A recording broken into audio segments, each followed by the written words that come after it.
Hello everybody. I want to make a quick video today talking about failing your real estate exam. This is a topic that I mentioned the other day in my in-person class, and it was something that I want to bring out onto YouTube as well and kind of continue that conversation.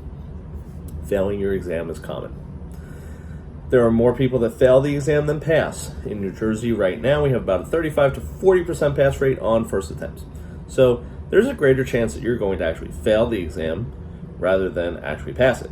Why is that? Well, first and foremost, the test is a reading comprehension test. And also, a lot of the people that are taking the test have not taken a test, and you might be one of them, have not taken a standardized test in a long time. So that is a daunting task. So don't discount that. You might think that you're really prepared, and then you sit down to it. There's a couple things that get you nerves, second guessing yourself, things like that. But what I'm going to do is I'm going to talk about what you can do leading up to and what you can do after if you fail. Okay, so leading up to the test, mental preparation is a big thing. You need to relax. You need to calm yourself. You need to be in the best state of mind that you possibly can. Cramming 5 minutes before you get into that testing center, that's not going to help you. It's not going to help you remember anything. Cramming is not going to help you. Cramming the night before is not going to help you. What will help you is getting plenty of sleep, getting a good, meal in your stomach, making sure that you're prepared to sit down for several hours and focus on the task at hand. And relax. Relax yourself and know, hey, if I fail, you're lumped in with a lot of really, really phenomenal, amazing real estate agents who have failed their exam. I myself have failed my broker's exam by one question. So it was the only exam I ever failed, but I did. I failed my broker's exam by one question. So you can have a very, very good career in real estate by still failing the exam.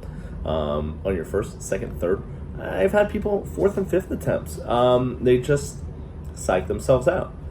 Second thing is sometimes it is a knowledge base issue that you're having. You're not getting the information into your head. You're not retaining it. You really need to change up the way that you're studying them.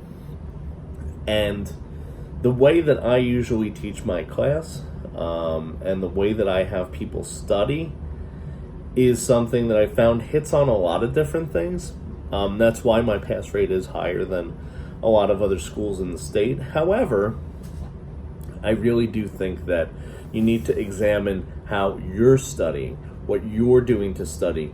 And the good thing is that a lot of states actually give you a pass-fail indicator when you come out. So they'll actually tell you where you did poorly, like what areas of the test you did poorly on, and which ones you did well on.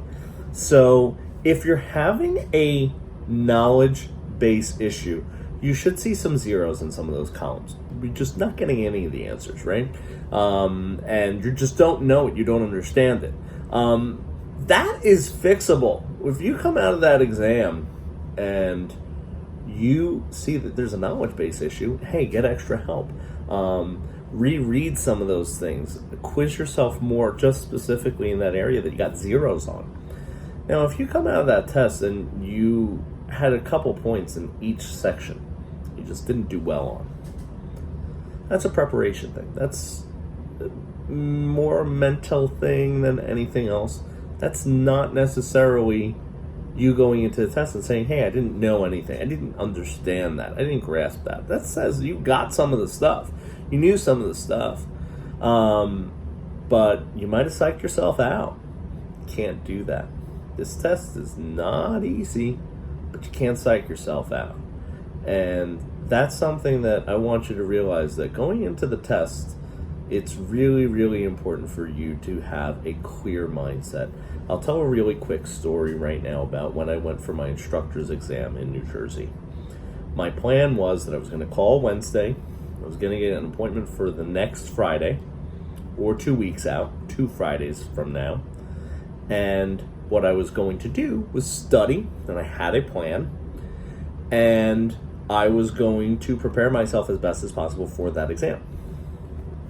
Called up Wednesday night, and they said to me, okay, we could put you in for 2 weeks from now, but we have a cancellation for tomorrow morning at 9 a.m.